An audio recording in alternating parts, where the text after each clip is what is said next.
Good morning, everyone. I'm Steve Muddy, CEO of Volunteer Fairfax. Welcome to our community conversation on the invisibility of racism, the first in the Build Back, Dream Forward series, being presented by Volunteer Fairfax in partnership with the Community Foundation for Northern Virginia. We want to thank our friends at CFNOVA for their vision and leadership in establishing the COVID-19 Response Fund for Northern Virginia that made this series possible.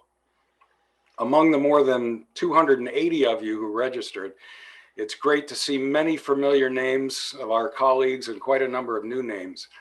We hope today's session will not only spark ideas, but spark action as we continue to work together towards several common goals: addressing the disproportionate economic and health impacts of the pandemic on local communities of color, dismantling structural racism, and promoting racial justice and equity.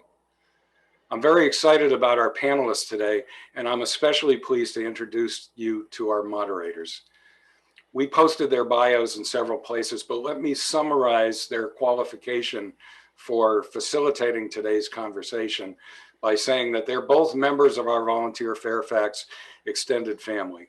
They're respected members of our regional nonprofit community, and both have jobs that have given them a front seat to witness the inequities that have been accentuated by the past year's global emergency, which has been particularly unforgiving to marginalized populations. Lorna Campbell-Clarke is Director of Communications and Marketing for Volunteer Fairfax, and she also chairs our Diversity, Equity, and Inclusion Work Group, which is dedicated to providing both internal and external leadership in advancing racial justice and equity in our nonprofit community. Nadia Hoonan, a past member of the Volunteer Fairfax team, currently serves as the Partnership Manager for Fairfax County's Area Agency on Aging Volunteer Solutions. She's a champion of inclusivity, equity, and diversity in providing resources and volunteer opportunities within our community. Again, I want to thank all of you for attending today. So let's get started. Please join me in welcoming Lorna Campbell-Clarke and Nadia Hoonan. Good morning. Thank you, Stephen. Thank you all so much for joining us today. Thank you, Volunteer Fairfax, for having me take part in such an important conversation. As Steve mentioned, I work for Volunteer Solutions, which is part of the Department of Family Services here in Fairfax County. Today, I'm honored to be working alongside Lorna this morning to co-moderate this discussion. I hope our participants will let the conversations flow in the chat box as we go through our conversation today. Thank you, Nadia. It is an absolute pleasure to work with you, and I'm honored to be co-moderating with you and just having the opportunity to present this program. Thank you, Steve, for that kind introduction. And just a reminder that the program today is going to be a bit sensitive. It is going to be sensitive, but this is a safe space. We're going to talk about difficult issues, and we ask that you are respectful. We may stumble and we may unintentionally say something wrong, but it's not to offend. Our goal is to become better allies. If you notice on your screen, there is a chat area and a Q&A area. Make sure that if you have a Q, put it in the Q&A area, and if you just like to chat, that goes into the chat area.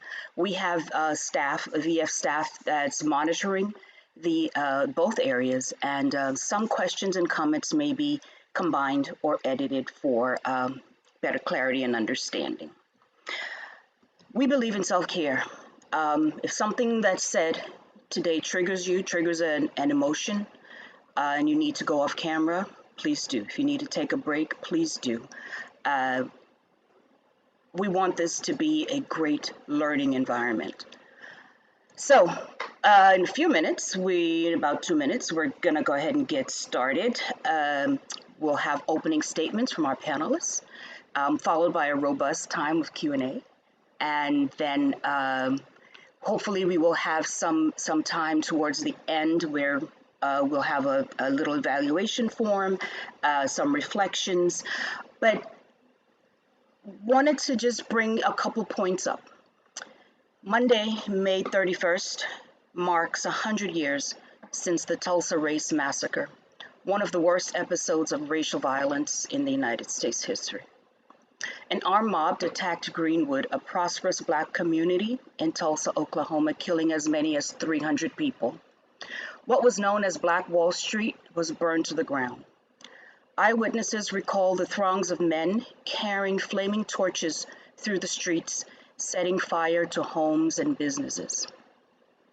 Yesterday, May 25th, marked 1 year since a police officer knelt on George Floyd's neck for 9 minutes and 29 seconds, suffocating him to death while other police officers watched. Police repelled protesters responding to the death of George Floyd by using rubber bullets, tear gas, and military assets like helicopters. Floyd's murder prompted an uprising for racial injustice nearly unparalleled in American history. A short 5 months ago, an angry, mainly white mob broke into the U.S. Capitol, forcing a lockdown while lawmakers and staff were evacuated and rushed to safety. Rioters occupied and vandalized the Capitol for several hours, attacking police with pipes, chemicals, and planting bombs. They were met largely with restraint by law enforcement. Many Americans have called out the two systems of justice, one for the rioters who stormed the U.S. Capitol, and another for the peaceful protesters, like those at the Black Lives Matter #BLM movement months before, who marched for social justice. We entered 2020 with a raging pandemic disproportionately affecting communities of color. The Center for American Progress states, the United States is home to stark and persistent racial disparities in health coverage, chronic health conditions, mental health, and mortality. These disparities are not a result of individual or group behavior, but a result of decades of systemic inequality in American economic, housing, and healthcare systems. So today, the question is, what can be done to dismantle centuries of discrimination in the United States? What makes racism such a complicated problem to solve? Consider this statement from the American Psychological Association, and it reads, "In our society, whiteness is a default standard, one from which all other groups of color are compared, contrasted, and made visible. From this color standard, racial and ethnic peoples are evaluated, judged, and often found to be lacking, inferior, deviant, or abnormal. Whiteness would not be a problem if it were not A, predicated on white supremacy, B, imposed overtly and covertly on people of color, and C, made visible to those who benefit from its existence. Seen from this vantage point, whiteness is an invisible veil that cloaks its harmful racist effects through individuals, organizations, and society. Thus, whiteness, white supremacy, and white privilege are three interlocking forces that disguise racism so it may allow white people to oppress and harm persons of color while maintaining their individual and collective advantage and innocence. If we are to overcome or at least minimize the forces of racism, we must make whiteness visible. Today, we're honored to have an esteemed panel to help us address the issue of the invisibility of racism. Each panelist will give an opening statement and reflect on their personal journey.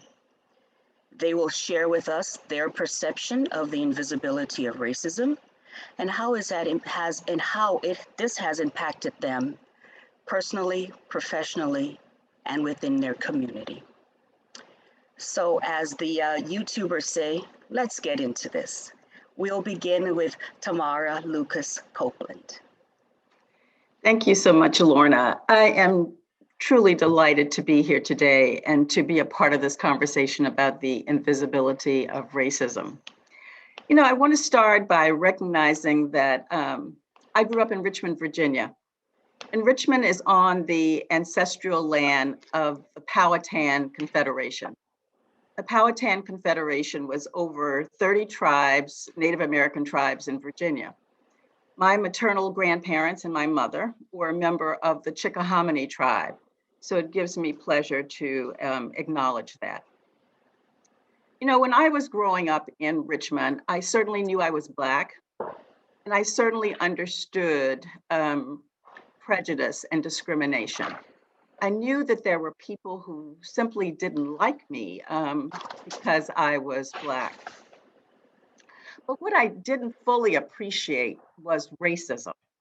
And I think for us to understand racism, which is about power, that when we have prejudice, which is people's views of you, or discrimination about the laws that affect you, that we don't fully understand racism. So I'm going to talk a little bit about that. You know, in 1901, 1902, the General Assembly of Virginia decided to change the Constitution of Virginia. And in doing so, that they ensured that many Black people would be unable to vote. They added a poll tax and they added a literacy test. In 1902, there were 147,000 Black people registered to vote in Virginia. By 1905, there were 5,000, a part of the invisibility of racism. To go up about 50 years to 1956, following the passage of, the decision of Brown versus Board of Education, that in Virginia, Harry Flood Byrd, who was a senator from Virginia, joined with 100 of his colleagues in the United States Congress to institute something called the Southern Manifesto, in which they were committed to preventing the integration of schools in the South, even to the point that public dollars were used to fund white kids attending private schools. Then to come up to the 60s, again in my hometown of Richmond. By 1966, the population of Richmond was 66% African American. The leaders of the city went to the lengths of annexing 23 square miles of the adjoining community of Chesterfield County to ensure that the racial composition of Richmond would not become African American, predominantly African American. So those are some of the invisible realities that we simply don't see, that we have to back map. We have to look at why this happened or why that happened. And for me, I really want to say this to the audience, that it wasn't until the murder of Trayvon Martin and the exoneration of his murderer, George Zimmerman, that I started looking with a more critical eye, not just to the questions of discrimination and prejudice, but to the reality of the invisibility of racism. And I want to suggest to you that we have to really dig deeply to see this. And I want to spend, I hope, just 3 minutes talking about 3 areas: criminal justice, housing, and education. I want to start with criminal justice. So when the formerly enslaved people were freed, what were they going to do? While they had professions, they had skills, they didn't really have employment outside of the plantation. And Black codes were passed, codes that ensured that offenses such as loitering and breaking curfew and carrying a weapon or vagrancy, they became punishable by imprisonment. And then we had something called convict leasing, where the prisons were able to lease these people whose behavior had been criminalized, and they could lease them to the plantations who no longer had free labor. And I would really encourage the audience, if they haven't already read it, to look at The New Jim Crow by Michelle Alexander, or to talk about education. What other population group in the history of this country has been denied the right to learn to read and write? So to think about where we were as far as education, where Black people were, when their school year was shortened because of having to work in the fields when the crops were ripe. Or to look at housing, again, to go back to when formerly enslaved people were freed and they were promised 40 acres and a mule so they could start their lives. But that was taken back. And then we had redlining to prevent people from getting to properties that they could own. And to recognize that the ownership of homes is really the basis of achieving the American dream. And it contributes to a wealth gap where the average white family has $171,000 and the average African-American family today has $17,000. So you might think that, well, you know, the GI Bill, when the GIs came out and the GI Bill had been passed and they could buy homes, they could go to schools. No, not for African Americans. Most of the colleges in the South would not accept Black kids. And when you think about the GI Bill, the statistics will show that in 1947, in Mississippi, 13 counties in Mississippi, 3,200 loans were approved by the VA for home purchases. Only 2 of those were to African American families. And if you want to think that that only happened in the South, we can look at New York and Northern New Jersey, where 167,000 loans were approved in 1947, the very same year, for GIs returning from World War II. 167,000. 100 of those were to Black families. So there is an invisibility to this reality that we have to delve deeper into to recognize the impact of race and racism on our country. And so I'm absolutely delighted to be a member of this panel and to explore this topic more fully. Thank you, Lorna. Muted. Thank you very much. We'll move on to Luisa. Well, thank you so much. It's great, actually. I'm going to try and build off of what Tamara shared. It was a really important history. And I think that just the fact that some of this information she just shared with us, we don't get taught, right? This is not part of our education in this country. And being part of a university and being part of a program that teaches nonprofit capacity building, this is something I think about a lot. And so I'm going to share sort of my journey through understanding this from those lenses, from my research, but also from our work doing capacity building for nonprofits. And so I am Luisa Boyarski. I am the Associate Director of the Center for Public and Nonprofit Leadership, which is in the McCourt School of Public Policy at Georgetown. And I'm joining you today from Arlington, Virginia, which is the ancestral land of the Nacotchtank, which more recently has been known as the Anacostan. And I will sort of talk about my journey in a couple of different chapters. And I think the first chapter really starts where, Tamara left off, which was my realizing through the work we were doing at the center that we had to start better understanding and talking about institutionalized racism and how it is part of our system, the systems that build our country. And we were working on a project with Prosperity Now on the racial wealth divide in 2016. We're working in 4 different cities in the United States with leaders of color from nonprofits. And they were just talking about, from their own experience in the work that they were doing, how racial inequity was built into our systems, including housing, including education, including healthcare. And it just made me realize through those conversations how we weren't doing a good job as educators if we weren't discussing these inequities within the trainings that we were offering at Georgetown. So that led me to sort of my first phase of learning. And part of that first phase was my own learning journey. I realized that as a leader that I'm white, but I'm also Filipino American, who is privileged, who has the ability to lead some of this work, I needed to educate myself to figure out what my role was. And so I started to go to trainings, and my first training was racial equity training, but for only white people. And what was helpful about that training was it provided space for everyone to sort of start learning together and ask some of the questions that may seem naive or stupid, and you would be worried about voicing them in a larger setting. And also we don't want to burden people of color having to teach us this information. It is our job to find spaces where we can learn it. So it's a really important first training for me. And then after that, I also did the training with the People's Institute of Survival and Beyond.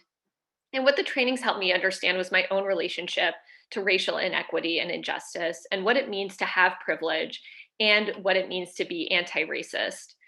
And at the same time, I started doing research at the center. I researched and wrote a paper on advancing racial equity within nonprofit organizations. And the paper built off of other research that had been done in the sector over the previous couple of years that documented a lack of BIPOC individuals in leadership positions. And what I wanted to do was, there was a lot of talk about where the gaps were, and I wanted to talk about, well, what can we do? What are some of the promising first steps that organizations can take and leaders can take to start to advance racial equity within their organizations? And so I'll share the link for that paper in the chat. So once that paper was written, it seemed like I needed to get to work. Something needed to be done. And one of the things that came up in my interviews in that paper was that people wanted a space to share.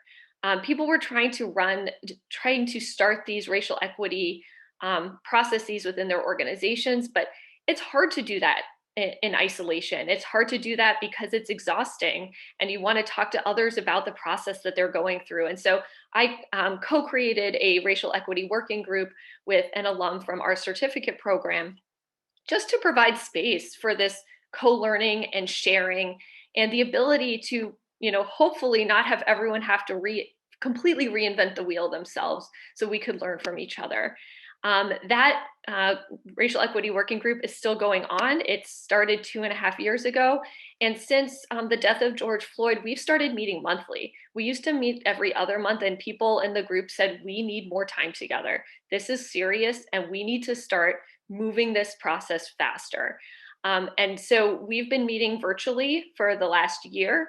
And that has also increased the ability for people from across the country to become part of this conversation. So we now have people who are participating all the way to the coast in California, which is fantastic to have all of that diversity of participation. And so I think the other thing that was really important was to take what we learned and then infuse it into the program that we run at Georgetown for our certificate in nonprofit management.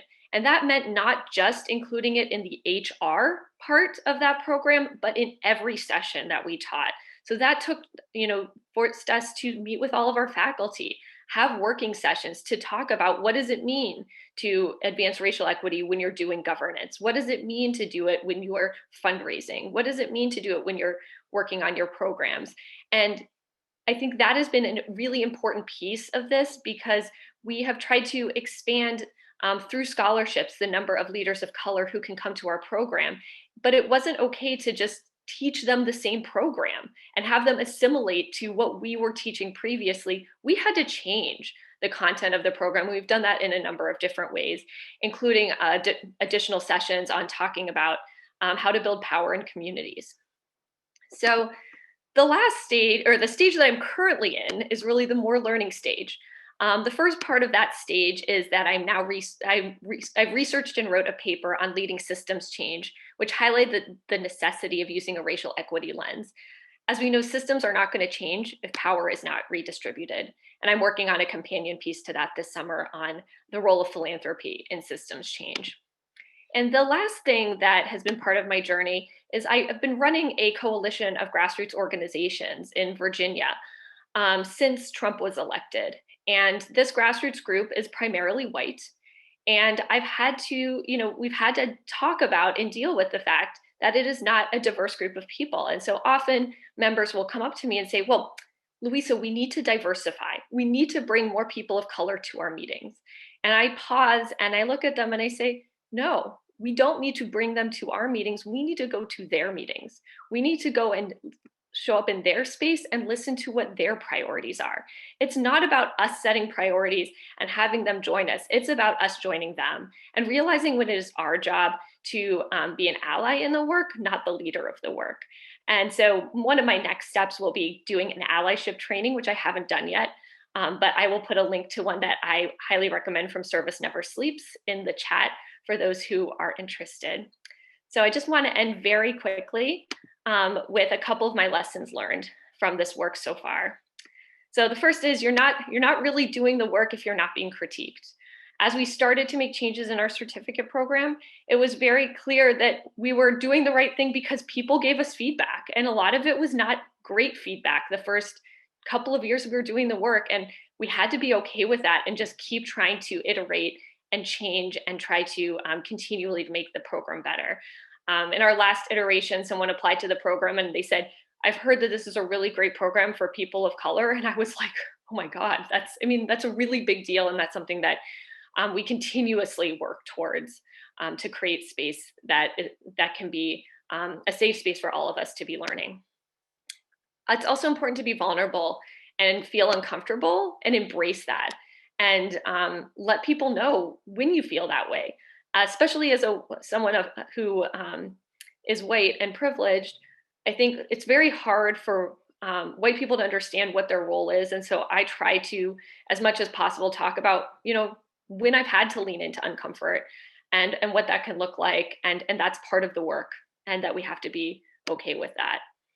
And so I think, and I mentioned the allyship piece. So the last piece is just committing to taking small steps and celebrating our wins. I've heard in the racial equity working group, the challenge of people really getting emotionally fatigued. And the one thing that I keep hearing that helps with that is creating very small steps that we plan to take together and then celebrating when we get there. So we see that progress is being made. And as we know, this is an ongoing journey. So we're never really going to be at the end of it, but being able to celebrate those small steps is really important to keep everyone on board and to make sure that everyone continues to be committed to the work in the long run. Thank you, Luisa. There is a request that you would share the name of the group you organize in Virginia. So if you would pop that into the chat, please. I will, thank you. It's the Virginia Grassroots Coalition. I'll share the link. Thank you. And I'd like to welcome Kim Jones to the mic now. Thank you, Lorna. It's a true honor to be here and to participate on this panel. When I was first contacted by Team Volunteer Fairfax and told that my good friend, Tamara, was going to be on the panel, I started to say, oh no, this would not be for me because I also am on a journey of learning a little bit more. I have my own lived experiences, but wondered if I would be able to add anything to what Tamara and Luisa I knew would bring to this panel. So let me start, and my story will be a little bit different because it's not an academic one. This is more of a personal story, and I'll start with the fact that my grandmother and great grandmother were members of the Seminole tribe in Opelika, Florida. My mother also was born on that land. I grew up, though, in Chicago, which is Kickapoo land, and I now live on Piscataway land in Maryland. So my indigenous roots were always part of our family stories, but they weren't, there wasn't anything formal. And clearly growing up in the Black community as a Black woman, that became the dominant aspect of who I am. And I think that we're all on a journey, and mine might be a little less transparent. I'm a Black woman who's very light-skinned, and I've had remarks my whole life. I've had statements made that bring out these divisions of who we are as Black people in the community because of our skin color. And many people may have seen movies or heard stories or even talked to their friends or others that talk about this division, in terms of skin color in the Black community. Some of the comments I didn't understand when I was younger. I remember the growing up in Chicago. I think racism was very covert. And then I went to Spelman College in Atlanta, where racism was very overt. And in my first week in Atlanta, there was a Klan march, and I just was shocked because I grew up knowing about the Klan, learning about the Klan. There were talks about where we would go when we do road trips, what areas, to stay away from. There were areas of Chicago that my brother and I were told, oh no, we can't go to those areas of the city. And then to just see this overt action was a little jarring. And I have friends that when we graduated from college said, oh, I'm going back north. And then others that said, oh no, I like this over, I always know where I stand.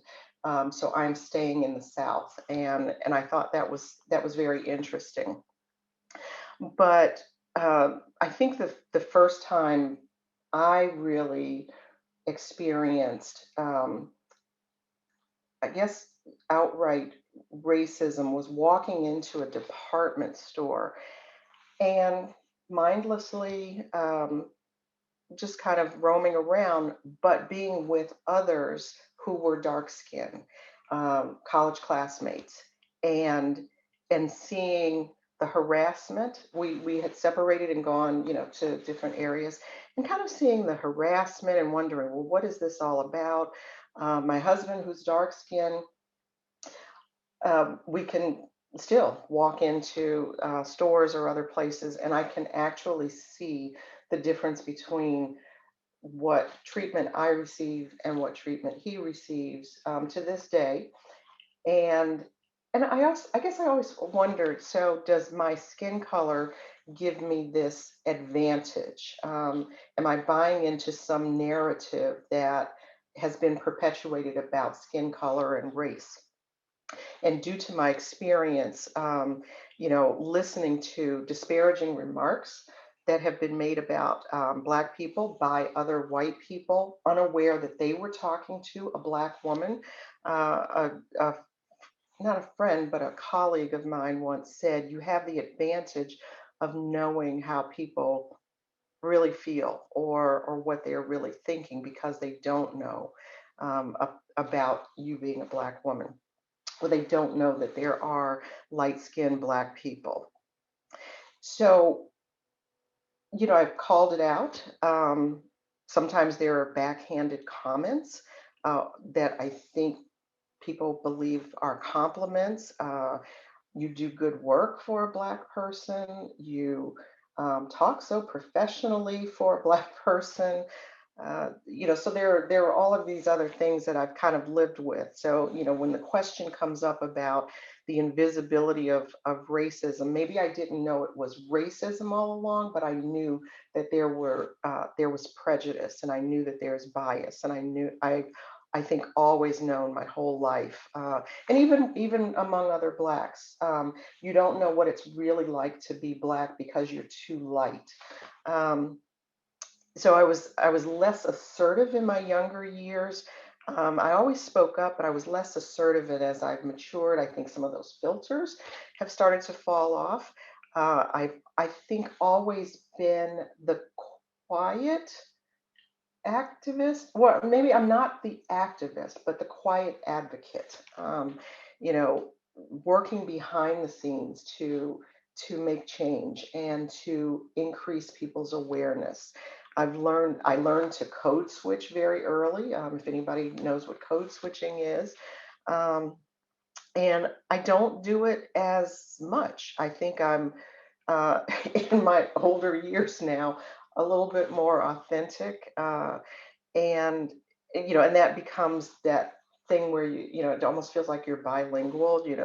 When you code switch and talk with one group one way and another group another way. And I think we all do it. I think in every family and every race, there's code switching. But I've continued to try to be the quiet activist and to work more in my work with the nonprofit village to increase opportunities for Black, Indigenous, and other people of color, nonprofit leaders, talking more with corporate America when I'm advocating on their behalf or looking for sponsorships or partnerships, making trainings available, ensuring that my board, as Luisa says, in the nonprofit world, making sure that boards and the rest of the staff and others are aware of what the needs are, what the unique needs are in the nonprofit sector for the leaders of color. So I'll stop there and let you go ahead and get on with the questions. But thank you for letting me be here. Thank you, Kim. Thank you very much. I will ask my co-moderator, Nadia, to come on now and shoot a couple questions to our panelists. Thank you. Thank you, Kim, Luisa, Tamara. Wow, a lot of information, wealth of resources. I'm definitely going to dig into that a little bit more. But I do want to start off with more of a multifaceted question. So hope you can follow me along here with this three-part question. First, what does racial equity look like in the nonprofit sector? I know Luisa spoke about racial inequity with systems, so I want to focus a little bit about that within the nonprofit sector.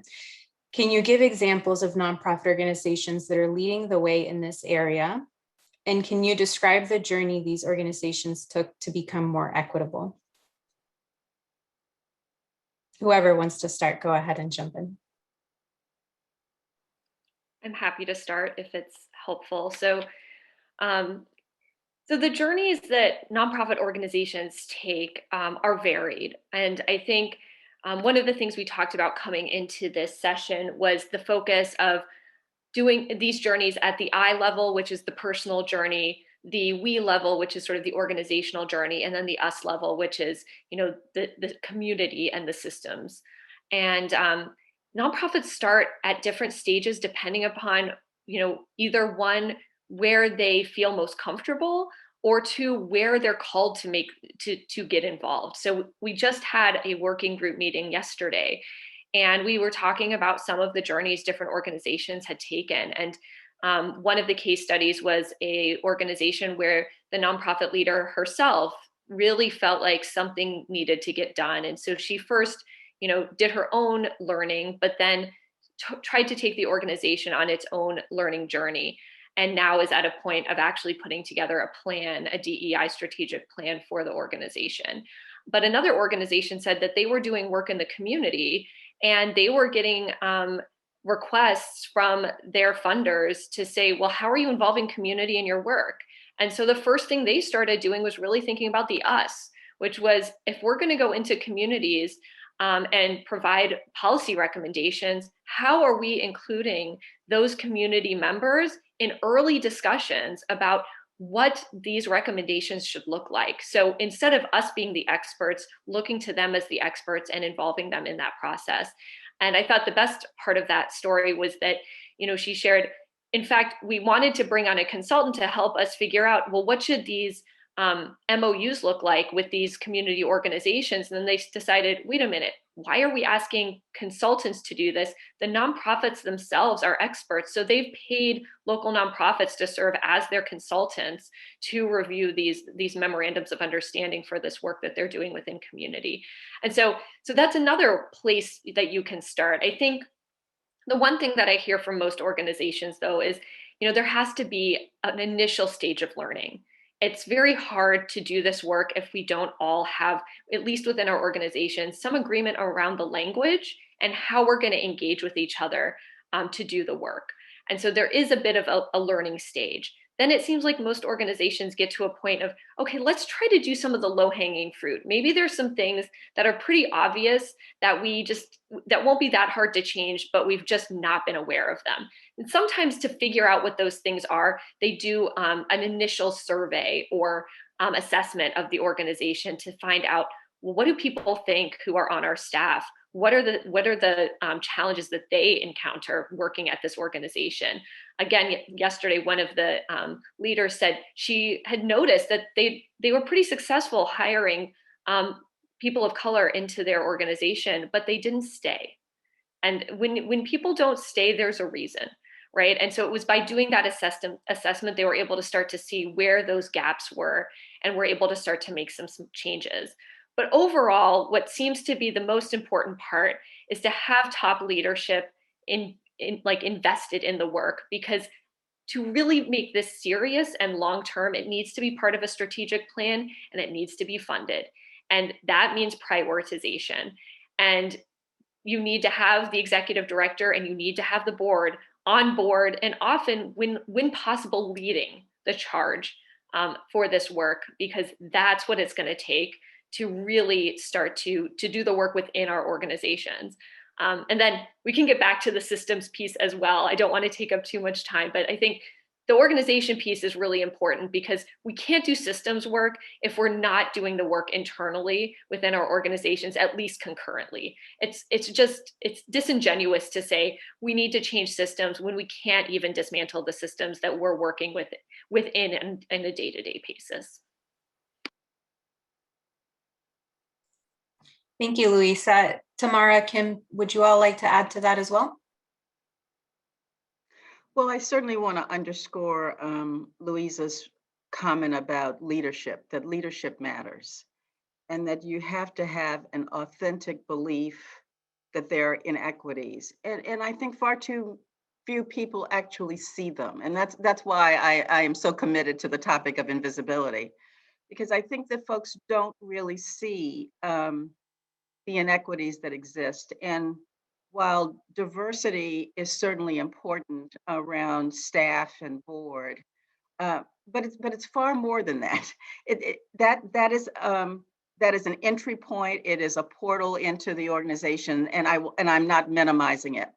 But there is a level of racism. There is a level of power, and how power is utilized in an organization. And I thought Luisa gave another excellent point about how community is engaged, and how do you see, we talk about empowering community. Community already has power. It's how do we engage with them? How do we utilize and recognize the power that they have? I'd love to hear Kim's thought, because Kim's working with a variety of nonprofits all the time. But I certainly know that when I was in the nonprofit sector, that I think that it was important for me as the leader of an organization to take a stand, and then to work with the others within my organization.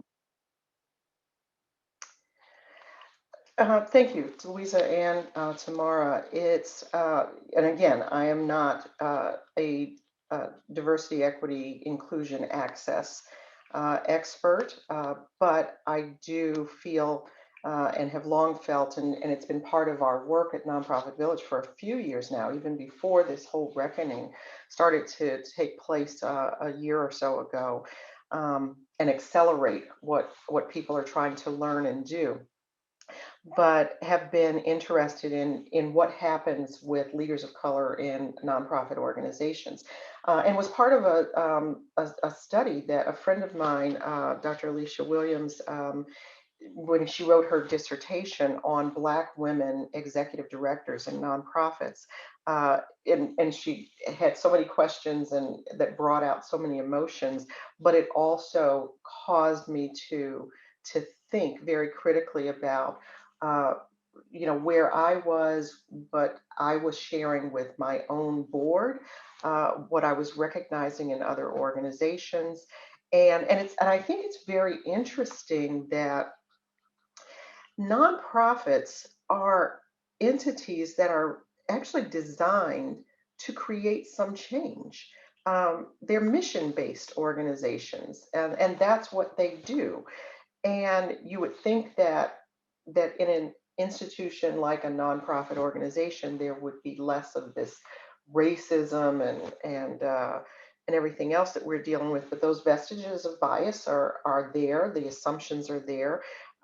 They are often funded by people with power, and because people with money have power, and those tend to be white people at foundations or corporations. They tend to have predominantly white boards, unless it's specifically a nonprofit organization that is not just, say, a Black-led organization, but an organization serving the Black community. They might have all Black board members.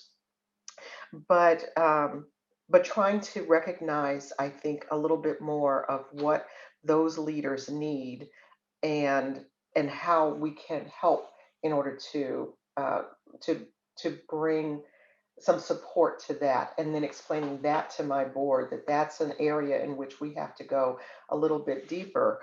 And as Luisa said, making sure that the support is there, because those people will leave those organizations, and that's a loss to the sector, that's a loss to the community, that's a loss to the organization. So we have to, I think, look at what it is that will support those leaders and those organizations as they go on their equity journey. We've been working with several organizations over the past few months to start their equity journey. And a few of them are people of color-led organizations. Others are white-led organizations that actually want to go deeper and make sure that they do start changing some systems within their organization. And we're very proud of that. I so appreciate you all bringing up the power does have a big impact in creating racially equitable environments, especially in nonprofit sectors. That's another question that I was going to ask. I'll forgo it since you've already talked about it. Along the same vein, I do want to talk about allyship. And I know that the three of you have been discussing some of those components. So my next question is for all of you. What does it mean to you to be an ally? What can we do to advance racial justice and inclusions? And what can we do to elevate voices of Black, Indigenous, people of color? Well, just to start the conversation, I think we have to recognize what Kim just said, that white people are in many of the positions of power in our country, in the United States Congress, in governorships, in corporate 500 companies. Who is leading those entities? And we need the allyship. We, the BIPOC community, need the allyship of white people to affect change. That I heard a great presentation years ago by Robin DiAngelo, who wrote White Fragility, and she was reminding the audience that about women's suffrage, and that women would never have gotten the vote without men. That doesn't mean that they weren't active allies and active advocates and in working toward that reality, but we certainly need the engagement and the allyship of white people who hold key positions in affecting change. And we can see in many places of power in this country where people have used their power to stop growth, to stop ways in which BIPOC communities can be more engaged. If we look at lots of the voter suppression laws that are seeking passage or have passed in states across the country. So I think it's really critically important that we engage with the white community, and that we work very consciously with them to try to help the white community understand racism, structural racism in particular, but to also understand the prejudice that many hold that they may simply be unaware of. So I think that it takes serious conversations in an ongoing way to foster authentic allyship and to encourage that. I would agree with that. And it's one of the things that I have often said to, if I take the work that I'm doing, for example, in nonprofit land, and a foundation or a corporate executive says, well, what more can I do? Sometimes it's simply calling out or making them aware of the actions that they're taking and asking now, is that, is that an equitable, are you doing that across the board? If you're asking, this, person of color led organization about their viability, their business plan, their business model, well, maybe you need to do more of this or that. Are you doing that same kind of investigative questioning with a white-led organization? Because oftentimes, and I'm sure Luisa can speak to this, we find that that's not the case. We're being asked different questions. We're being held to a different standard. And what I hear from organizations leaders is I also don't have, I have less access. I have less access to contacting those people that can make a difference or that are in power, that can become my ally in the work that I'm doing. And I also have less access to the people just in the community. And it may be something as simple as you grew up and live in a neighborhood like Bethesda, and therefore people who probably have higher income levels are your neighbors, are your friends, are your classmates, and those are people that you go to for your donations. And if you did not, if you do not live in that community, grow up in that community, know those people in that community, it's a harder sell to get to those people. You have to even find out who those people are in order to get your individual donations. So there's this kind of disparity of how we're, how we're looking at organizations.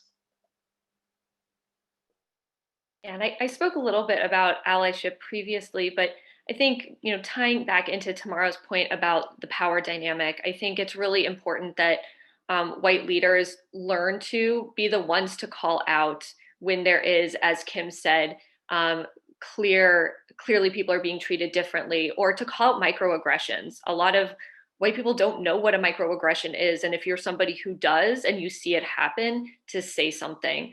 I know there was a comment about gender. One of the things that I see my African-American boyfriend do is in his meetings, he will call out when a woman has been talked over, right? We need to do the same thing, but, related to race as well. And just to be aware that if we don't just invite people to the table, we need to be inclusive and make sure all voices are heard. And that means being really thoughtful about that process.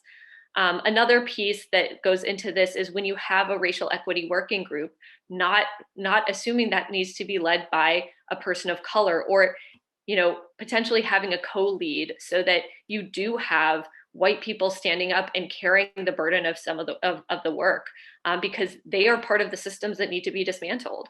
And so they do need to be asked to do some of the work, and also to help take some of the emotional burden off of our BIPOC leaders.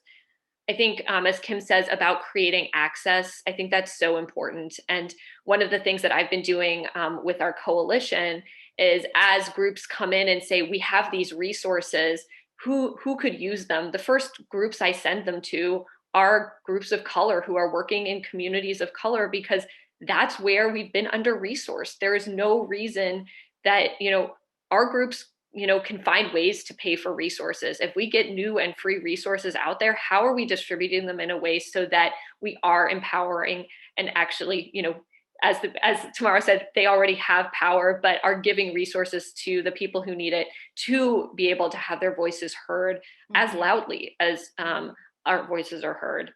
And then the last place is really creating space for new leadership. And this is seen in a lot of different ways. I know some leaders have chosen to step down from organizations because they feel like they may not be the best leader for that organization at that time, to create space for others to play that role. But there's also a lot of talk and movement around shared leadership. And just in our working group meeting yesterday, one of the leaders said, at the beginning of starting their racial equity work with this consulting team, the first thing she did was she dismantled her executive committee. And this was like the senior staff of the organization who'd get together, because the rest of the staff felt like decisions were constantly being made where they weren't involved. And if the whole point is about distributing power and having everybody's voice heard, then why are decisions being made only by 3 or 4 people within the organization, right? And so I think they're just things that we have ingrained in how our organizations have been structured over time that don't necessarily serve us anymore. And being okay with taking those down and trying new processes and providing space for leadership to grow at all levels of our organization. Luisa, I loved the comment about dismantling the executive committee and the fact that you said we've been doing, why do we do it this way? Because we've always done it this way, and not even taking the time to step back and think, why do we do it this way? And recognizing that one of the reasons that we do it that way is to hold power, is for control. And if we're honest with ourselves and really reveal what our true, authentic reasons are and recognize them, I think that we can then lead to some level of change. So I'm delighted you brought up that example. And I want to piggyback on that. The whole idea of making sure that assets or resources are distributed more equitably, I think, is very important. And it's something that that we also, as in the nonprofit village, we not only incubate small nonprofits. We have about 40 that we incubate. We've incubated about 100 over the past 15 years, and then we also have shared space for other organizations that aren't being incubated. We have to look at how we are taking the resources that we have. If we have scholarships to programs, are we making sure that those scholarships go to people, BIPOC leaders, people that wouldn't otherwise have the chance, to have that opportunity for that program, that training, or the coaching. We do hundreds of hours of complimentary subject expert coaching with nonprofits every year. And I've been on the other end of that, where I've applied to programs and you're accepted, but you don't have the money to go, or you don't have the budget that will support whatever the cost of that program is. Several years ago, I applied to a nonprofit certificate program, and it was the same thing. We didn't have that kind of budget. I didn't have the money personally, so I had to bypass the opportunity at the time. So I think that was very important, what Luisa was talking about there. Thank you so much to the three of you for providing all of those suggestions. I know we're talking a lot about bystander education is what I'm hearing, right? The allyship, white fragility, anti-racism, understanding the bias, and overall the racial equity. So I want to pose one last question before opening it up to the audience questions. And I want to know, I know Tamara had brought up the new Jim Crow that was placed in the chat box. There's been a request already for Luisa's paper on racial inequity, so I'm putting that out there. But my question for the panelists is, can you share any resources or assistance in our community for help in healing? Are there any books, authors, blogs, etc., that you recommend? That's an interesting question. I'm going to defer to my colleagues about help and healing. Nadia, I talk a lot about reveal, reflect, recalibrate. Those are the terms I use, that I think that there's so much that has to be revealed, that we have to learn and unlearn. So I have a long list of resources that I would encourage people to read and to reflect on, to really sit down and think about what's being said. The inclination is to go immediately to the last step of recalibrate. I know there's a problem, so let's fix it. But I'm not so sure that we fully understand the depth of the problem, the breadth of the problem, and the impact of the problem. So I think there's a lot of learning and unlearning that we all have to do. I know someone just put in the chat box about My Mother's Hands, and that's a book that's very popular now. But but I just want to suggest to folks that before we get to healing, to make sure that we're healing in the right way, that we have to understand the injury. We have to fully understand the injury before we get to the healing. So, stamp from the beginning, and the color of law, that there are the Sum of Us that just came out by Heather McGee. There are a number of books that I think we have to read, that we have to understand the experience of how we got here. What is the nature of this injury before we try to fix the broken bone, only to learn that it's a virus that we have and it's not a broken bone, or it's a compilation of a lot of different kinds of injuries. Yeah, I would agree with Tamara's comments there, absolutely. And just to share a couple of things that I've heard from nonprofit leaders, especially over the last year, with the death of George Floyd, then having the trial and all of the different pieces, recognizing that all of us need different space and ways to feel like we can, the space to be able to really deal with what's happening in the world today, right? And so what I heard from leaders was, just giving people time off, acknowledging that this is going to be a difficult day, and just giving that space, right? So finding ways to provide the space so that people don't need to be at work, but also recognizing that for others, some of that healing is actually getting out in the streets and protesting. So allowing people to go protest as part of their workday. There was a lot of discussion about that as well.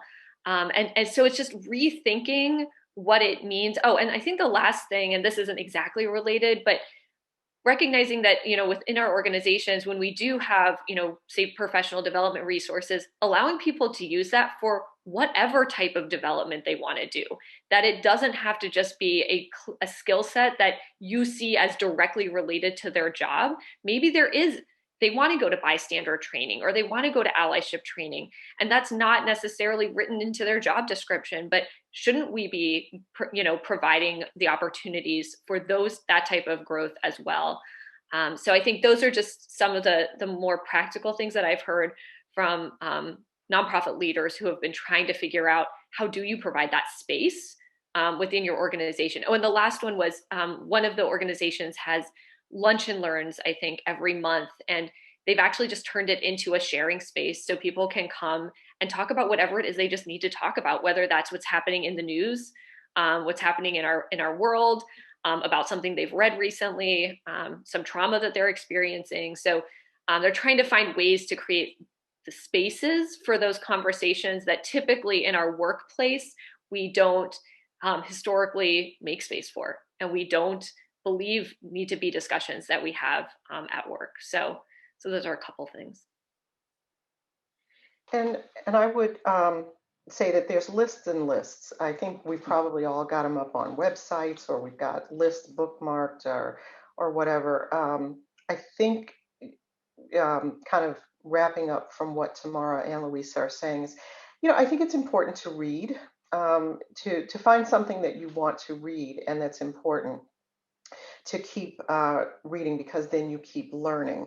But then it's important to take it farther and to make sure that I encourage people to talk and to ask questions. And there, how you learned when you were younger, oh, there's no stupid questions. And I guess I thought, well, yeah, there are some stupid questions. But, when people are genuinely trying to understand something, I think it's important that we all, open up and allow people to ask those questions, and to talk through whatever they're feeling, whatever they're thinking.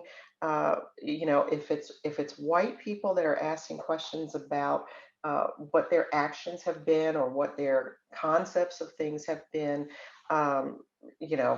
Somebody asked me once, do Black people wash their hair with gasoline? And it kind of threw me off, and I kind of said, okay, calm down here. But it was something that the woman was taught, and And she was so glad afterwards when I said, no, of course not. We use shampoo like anybody else. And she said, I just knew that didn't make sense, but I never knew who I could ask. So I think it's important to allow people on both sides to ask questions and to continue to dialogue. And that's the only way that we learn and grow, is to do that. Thank you so much, Kim, for that perfect segue, because I want to go ahead and allow the audience members to go ahead and ask their questions as well. Lorna, I'm going to go ahead and kick it over to you. I know we've had a good amount of questions rolling in. Yes, we have, and I invite our panelists to also look through the chat and the questions, the Q&A box as we pull some of them out. So just for the audience, for the next 10 to 12 minutes, we will attempt to respond to as many of the questions that have come through. So let's begin. There's one here directly to Kim, but any of the other panelists can jump in. Kim Jones, can you share more about code switching? Is there any positive side to it? How did you feel as a child and being treated differently? Code switching, yeah, I think just like, as I said, it probably feels like being bilingual. What some people, know as being bilingual. It was something that we were taught. You have to talk this way, or you have to. Almost even when we hear about, the talk that people have with their sons and daughters about interactions with the police, is this how you would interact with anybody else? Would you just say, oh, no, I'm not doing anything if you're accused or somebody says, what are you doing? Or do you say, oh, no, sir, I'm just waiting for someone? So I think that the code switching was always there. It was something that my parents, and my grandmother, when we spend the summers in Florida with her, insisted that we knew how to talk to different people. And it was, to us, no different than, well, you talk to your friends this way, but you talk to the elders in the church, this other way. So it seemed very natural. But as I grew older, it became a little more, what's the word I'm thinking of? Deliberate, I guess. It needed to be done at certain times because you needed to, come across in some other way to a person that you're talking with, or a person that you're interacting with, or a person that has power over whether you get a job or not, or whether you get a promotion, whether your work is complimented in the workplace or not. And I guess, like I said, as I've gotten older, some of those filters have fallen away, and I don't think about it as much. It's there. I think it's something that many of us do, but yeah, it also was another way that made me feel different, just like skin color, or somebody saying, you don't know what it's really like to be Black. So it was just another way to differentiate. Thank you, Kim. Thank you. Yes, code switching is a daily part of our lives. Another question to all the panelists. If we're not a diverse staff and are tasked with increasing equity in our programs, what is the best way to get community representation to be involved in our internal learning change planning? I'll read that again. If we are not a diverse staff and are tasked with increasing equity in our programs, what is the best way to get community representation to be involved in our internal learning change planning? So I can take a stab at this. I think, there's so many different ways to involve community. And I think there's the question between, is it that you're involving community to do your racial equity work, or is it you're involving community to do the programming work that you should be doing for community anyway, or that you are doing for the community anyway? My recommendation was focus on the latter first, right? You're already running programs. How are you involving community in helping evaluate how those programs are working, helping think through how changes can be made. There's a whole lot of movement in the evaluation space around participatory evaluation, both in the how do we involve community in helping decide what questions we're even asking that we want to measure and we want to evaluate. And then once we have the data, how do we invite them back to look at that data and analyze the data and tell us what the data means to them, right? And so there are places in that space. There are absolutely places, to involve community members on your board. That's something that can be very helpful in terms of diversifying the points of view and the perspectives of those who are making strategic decisions for your organization. So I would kind of look to how can we involve community as a collaborator in our work before we try to say, community, help us figure out how to do our own internal equity work. I think that is something you can bring a consultant in to work with you on, to think through what that process might be if you do want to move towards being a more having more BIPOC representation within your organization on the staff level. But I don't know if that needs to be, the first step is not necessarily have community come in to solve your inequity problems internally, right? Involve them instead in the programming work. I think what Luisa is, so I like how eloquently you stated that, because I was just saying something last week to another organization that asked, can we go through this program to get more people of color on our board? And my question was, well, why aren't you just building relationships with people? Why are you going through some other resource and saying, oh, pick a Hispanic person and put them on our board, or pick an Asian person and tell us if they'd like to be on our board? Wouldn't you be building those relationships? And when you talk about collaboration, that's what that is. It's building that relationship with people in the community, and then it comes very naturally. And I do want to add to also consider, why isn't the staff diverse? Because that was the entry to the question, and I think that should be examined also. Why are you at this point, and what is the plan to address that? Yeah, and just to add to that one piece, I know that one of the things I hear from organizations is, well, there aren't people from diverse backgrounds who are interested in the work that we do.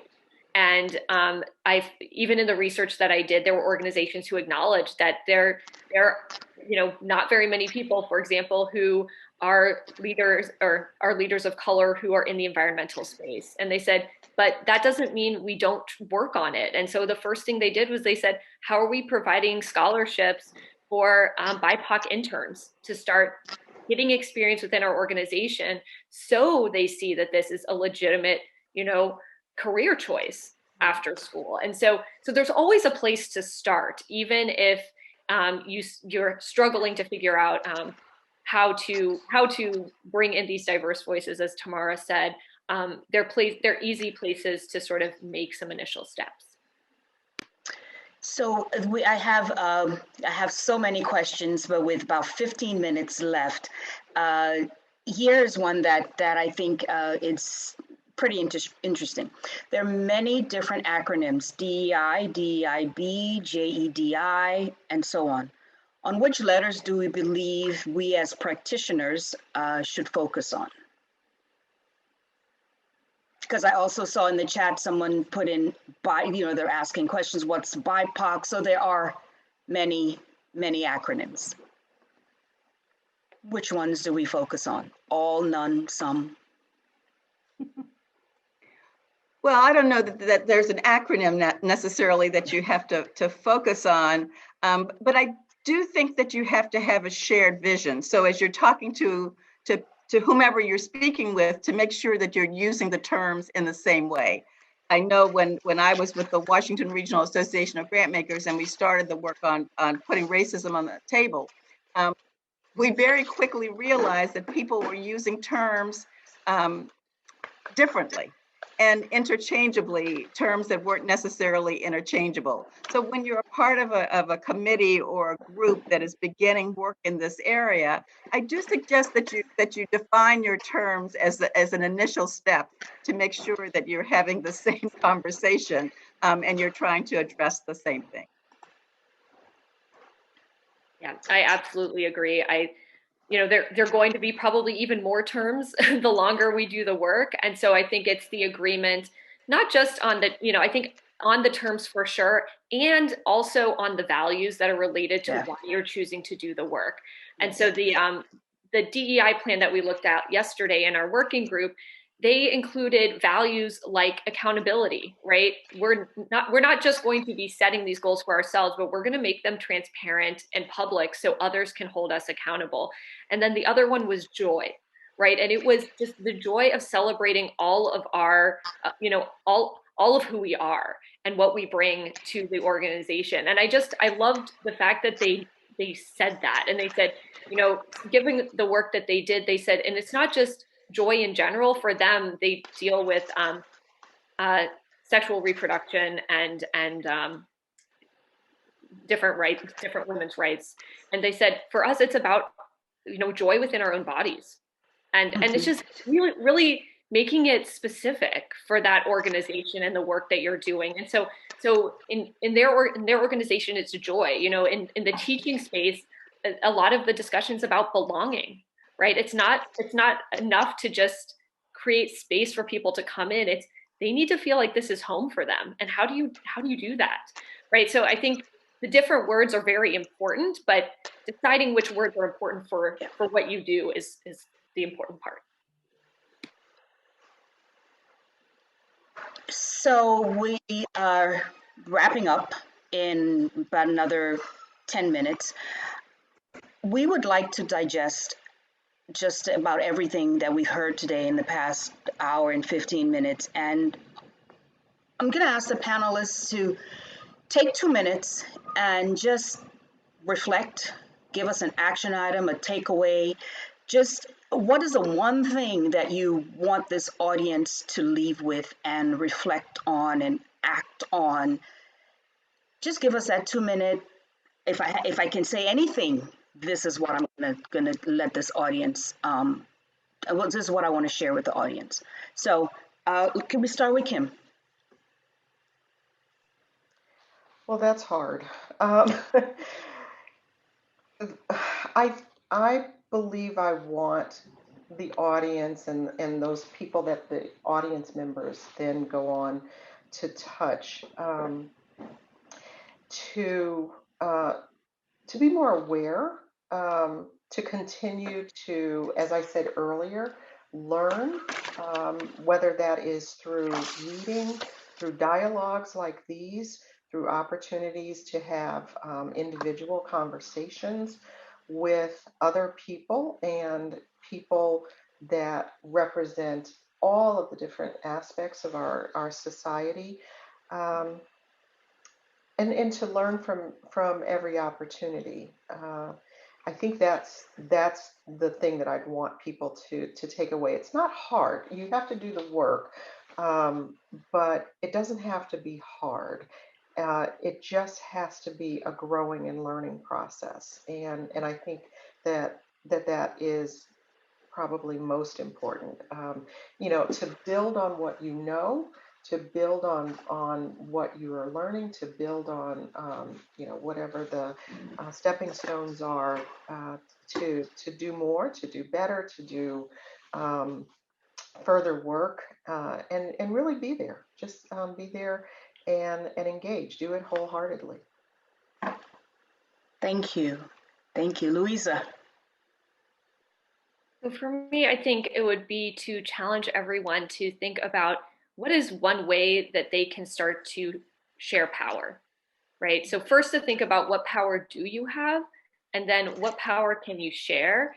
And especially within organizations, but even within our communities, this can look like who gets to make decisions, and should other people get that, have the opportunity to be part of those discussions, or really to make the decisions themselves, right? And what decisions are we holding really tightly that we don't need to have that much control over? And what can that look like? And so I think, these can be small things where, within an organization, you invite new people into a decision-making meeting that haven't been able to be there before. It could be inviting certain staff to board meetings when they haven't had a chance to really interact with the board previously. It could be external meetings where you're, helping, provide access to individuals who wouldn't typically be able to go to the meeting with your legislator or with the government agency that you partner with. So thinking about this concept of sharing power and how we can in small ways start to dismantle some of those structures that we have inadvertently but obviously clearly have been reliant on within our organizations and within the nonprofit sector. Thank you, Luisa. Tamara.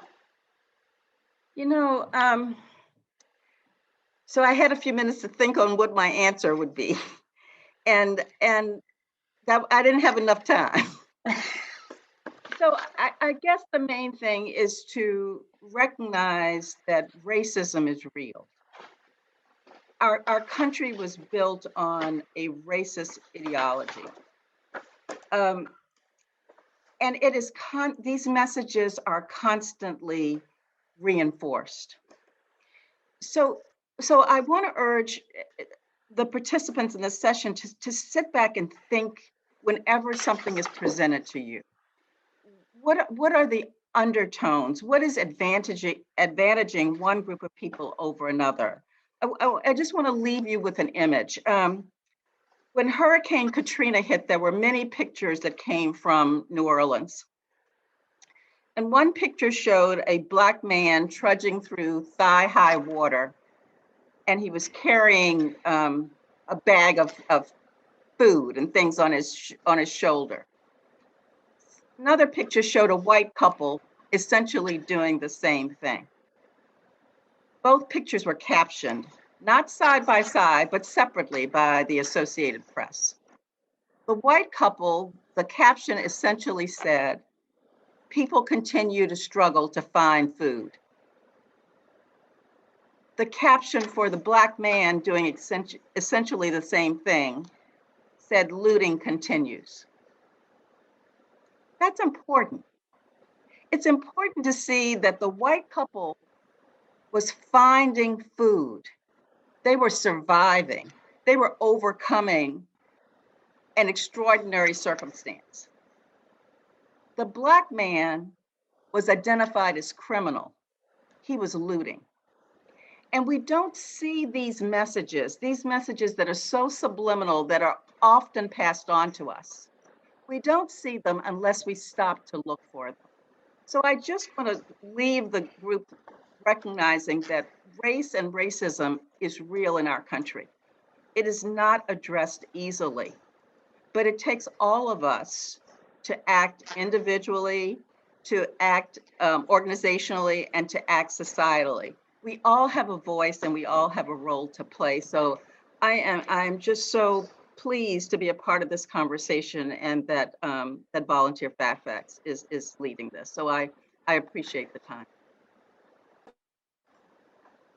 I absolutely appreciate all of you. I appreciate your comments, and I'm taking away for the audience that we are to be aware. We are growing and learning. We are to share our power. We're first to recognize our power, share our power, and to know that racism is real and it is always being reinforced.